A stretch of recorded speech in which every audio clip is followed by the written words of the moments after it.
চলছে ব্যাসপুর উচ্চ বিদ্যালয়ের বালা প্রজেক্টের কার্যাবলী, চিত্র অঙ্কন, দেওয়ালে দেওয়ালে অংশগ্রহণে বিদ্যালয়ের ছাত্র ছাত্রীবৃন্দ, অবশ্যই এখানে ছাত্রীরাই বেশি অংশগ্রহণ করেছে।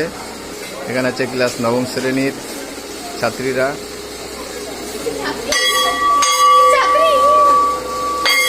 ছাত্র তারা নিজ নিজ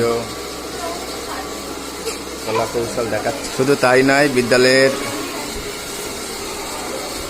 শিক্ষক মহাশয়, ভূগোল বিভাগের শিক্ষক প্রদীপ মিস্ত্রি মহাশয়, তিনিও তার শিল্প নৈপুণ্যতার দৃশ্য ফুটিয়ে তুলছেন তার সূক্ষ্ম তুলির মধ্য দিয়ে।